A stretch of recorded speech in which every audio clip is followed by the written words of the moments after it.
and I viddied right at once what to do.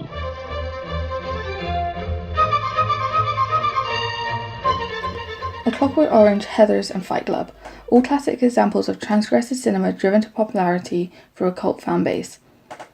These films are centered on the breaking of taboos. By definition, transgression is an active violation of morality and social boundaries. Alright, how's this, huh? Can you see your fucking reflection in the thing?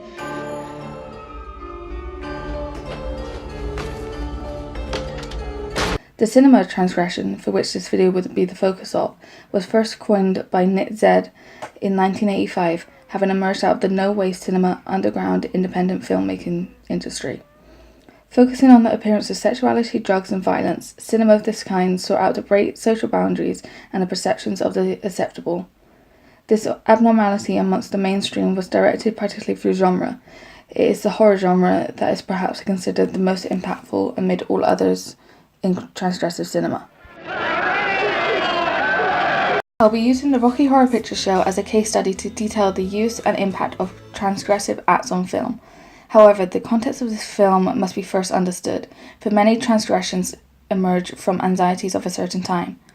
Following on from the 1960s of revolution in civil rights movements, female activism and sexual freedom with the availability of the contraceptive pill, the 1970s, as summed up by Neil McCormick, was the decade of new realism and new escapism.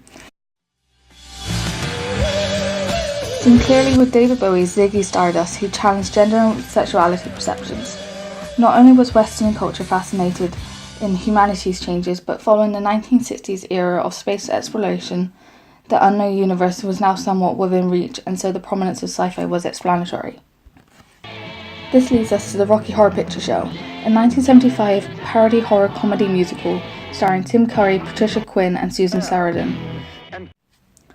Screenplay and directed by Richard O'Brien, who also played the character of Riff Raff, and Jim Sherman respectively. The Rocky Horror Picture Show is in part an homage and parody of B horror films. For example, Rocky Horror's reveal is especially honorary of Frankenstein's monster.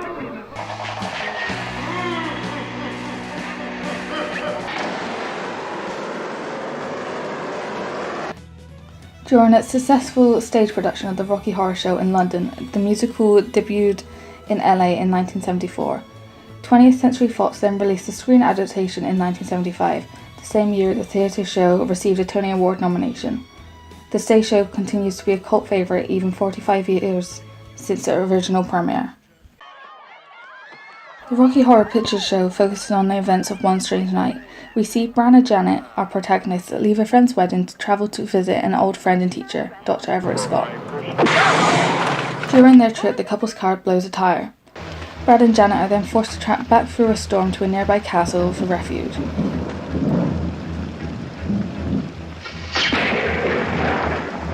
Being greeted at the door by Riff Raff begins the night they will be forever changed by. Hello. Brad and Janet are thrown into a world that is quite literally unlike their own. Although themes of sexuality, gender and violence are explicitly present in this film, it will be exploring the ways in which sexuality, queerness and identity are particularly represented as transgressive acts through the eyes and actions of Brad and Janet. Rocky Horror is unapologetically queer. It is pure desire and pleasure in the expression of gender and sexuality, and so there have been many controversies surrounding the film's content. It is with this prominence of queerness and sexuality that the mainstream audience of the mid-1970s was not prepared for. Looking back at this film in 2019, it's clear how the film is from another time. Many elements of the film are problematic by today's standards with depictions of abuse and rape. However, due to the expansion of the small cult following of the 70s, it is to be seen and understood as a culturally transgressive impact that has defined and influenced many lives. The Rocky Horror Picture Show has not been left to be lost in time and lost in space and meaning.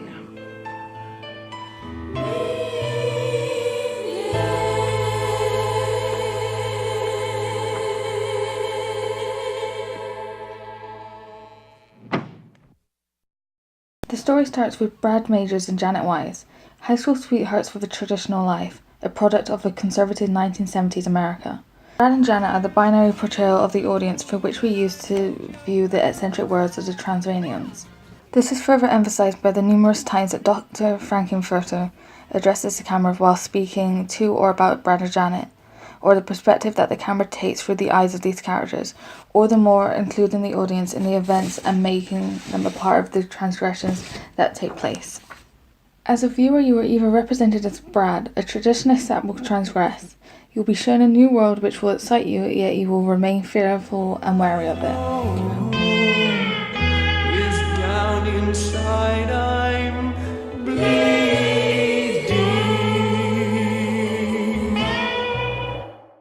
Or you are Janet, someone who must repress their desires, and so when given the opportunity to go against everything your culture stands for, you take a run and jump. Either way, you will transform into a transgressive being through the exposure of a culture that is so unlike anything you have yet to experience.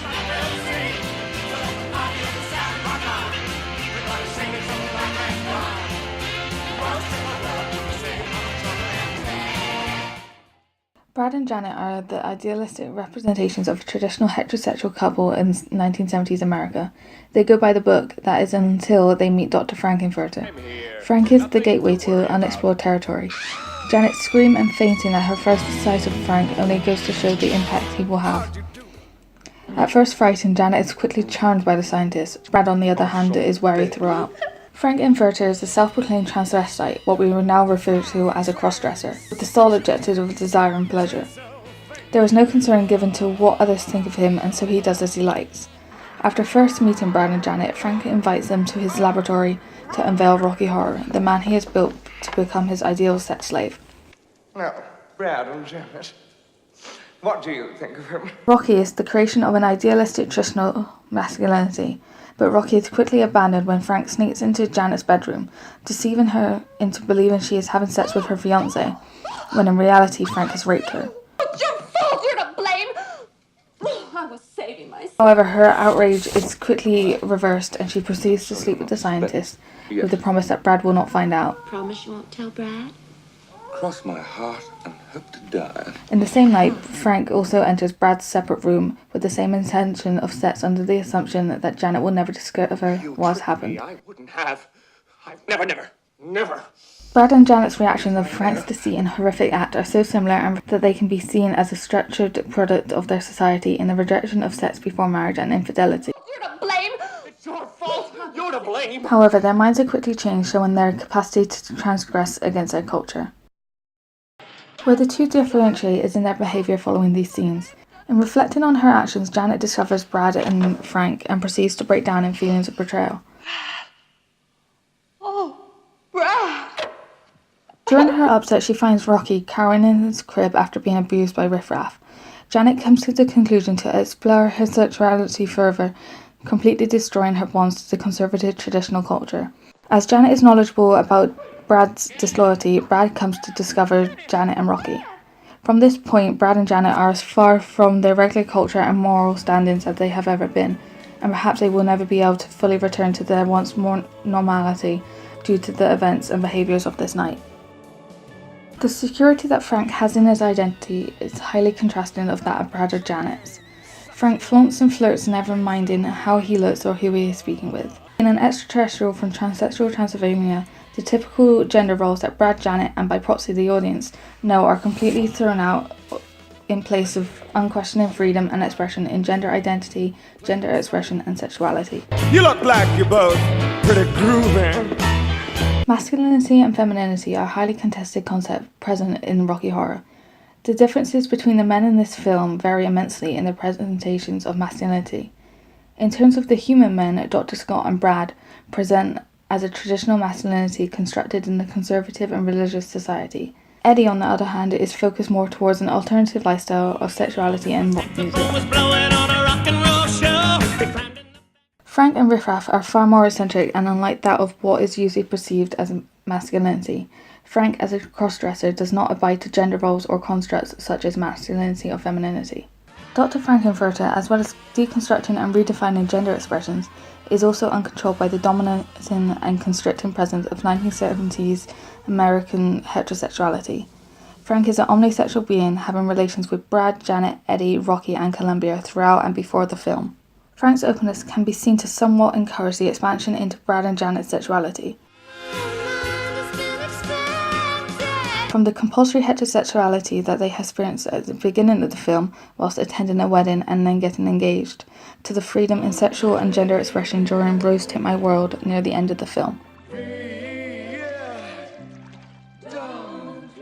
Although I have focused mainly on the sexual transgressions of Rocky Horror, I would also like to mention the acts of violence that are seen in the film. This including the sexual violence, assault and rape of Brad and Janet as previously mentioned. Frank is also the perpetrator in murdering Eddie with a pickaxe after he escapes from the vault. Eddie is later served as dinner as a result of this. Riff Raff is the most prominent in this area of transgression, killing Columbia, Frank and Rocky with a laser.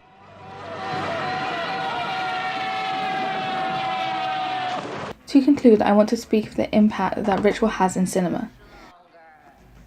I believe that the Rocky Horror Picture Show is a film that perfectly incorporates ritual into the culture surrounding the film. Rather than ritual being featured in the film, Rocky Horror holds its own ritualistic culture integration of the film into a wider society. Emerging out of midnight screenings, an audience member began to reply to the characters on screen. Thus, this began the tradition of audience shouting callbacks during the film.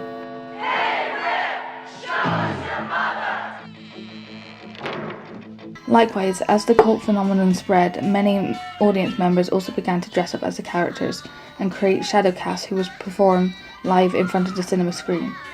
This became part of popular culture, and an immediate connection between Rocky Horror costumes and callbacks was featured in many films and TV shows. These rituals of attending a Rocky Horror screening, and often a midnight screening, confirmed a compulsive reaffirmation of community.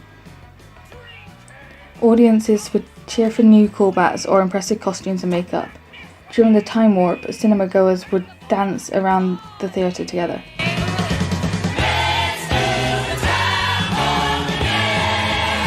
I have yet to mention the impact that Rocky Horror has in the queer community, or the many taboos and stigmas that the film blatantly breaks, but maybe that's for another video. What began as a small cult following, a select and dedicated fan base, has transformed to something that is more than the film itself. It has become a culture with its own uniform, participation and ritual.